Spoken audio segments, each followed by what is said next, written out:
tulis BCL atau pakai fotonya dia di dalam pemberitaan masalah ini. Terima kasih. Tadi berapa pertanyaan bang? Bang tadi berapa pertanyaan bang?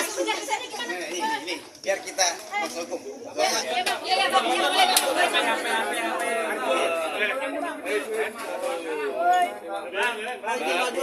Pemeriksaan hari ini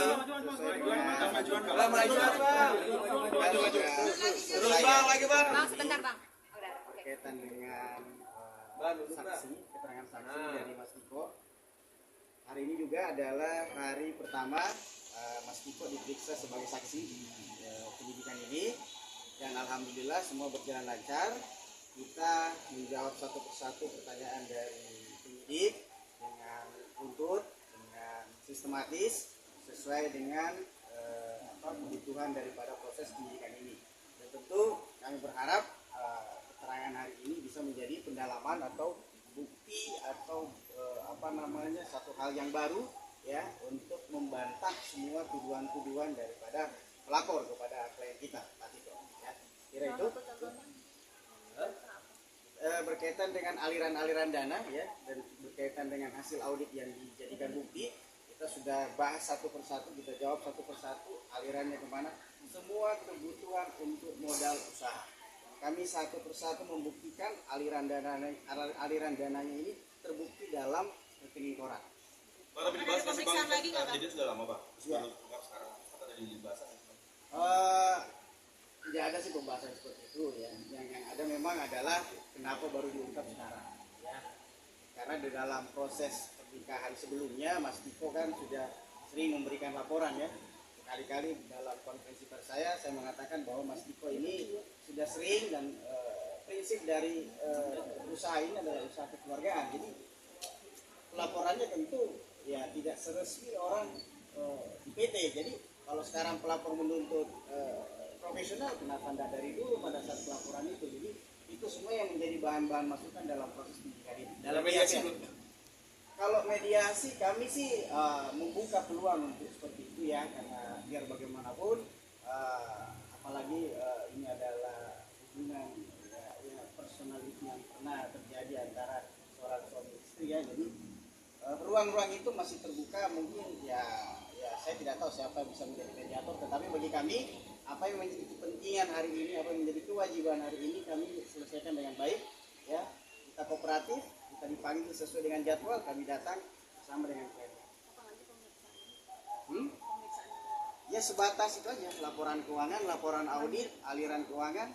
Ya selanjutnya kita belum tahu ya, karena kami berikan pendalaman, kesempatan pendalaman terkait dengan hasil BAP hari ini kepada penyidik. Berarti tadi total berapa pertanyaan bang? Wah, saya kurang lebih ada sekitar 40-an atau 50-an pertanyaan. Karena ini juga kan pengulangan dari BAP didik sebelumnya yang kita koreksi satu persatu. Oke. Ya, itu harapan dari teman-teman sekalian. Saya sih bersyukur sekali ya ada seperti itu. Tapi sekali lagi itu ruangnya harus win-win solusi seperti apa. Jadi tapi sampai saat ini ya kita berharap semoga bisa itu terjadi ya, karena ini sekali lagi hubungan ini adalah hubungan yang sifatnya dulu adalah kaitan rumah tangga. Jadi, saya rasa kalau peluang untuk berdamai atau apa ya, kedua belah pihak harus punya frekuensi yang sama. Tidak ada. Kalau saya sih kita di dalam proses BAP tadi sangat jelas untuk berkaitan dengan tuduhan penggelapan dalam jabatan. Kita satu persatu sebagai direksi, Pak Tiko tadi menjelaskan bahwa aliran dana tersebut murni untuk kepentingan perusahaan dan tidak ada yang kepentingan pribadi. Untuk perusahaannya sendiri sekarang masih berjalan. Perusahaan kan sudah selesai, sudah tidak berjalan. Restoran sudah berakhir di 2019 ya. Sebelum PT secara badan hukum masih tercatat di AHU bahwa PT ini masih sebagai badan hukum. Perkara ini belum ada. Kalau berkaitan dengan urusan anak atau mungkin saya nggak tahu. Bang, tadi mantan istrinya juga katanya datang ya bang untuk pemeriksaan hari ini. Kami tidak melihat, tidak datang. Saya tidak tahu apakah ada data atau enggak. Tidak tahu. Bang, potong ini kan berarti ada urusan bisnis gitu ya. Ada perjanjiannya seperti apa sih bang? Mungkin pas awal bikin bisnis bersama gitu. Iya, bisnis bersama ini kan dibangun karena ini urusan bagaimana suami istri ini membangun bisnis keluarga. Jadi kenapa bisnis ini hanya ada 3 pemegang saham yang kesemuanya ini adalah ikatan keluarga. Satu bapak mertua, kedua ini adalah suami istri. Jadi bisnis ini dibangun, memang hubungannya adalah bagaimana membangun bisnis secara internal keluarga. Jadi tidak ada pihak-pihak lain yang dilibatkan dalam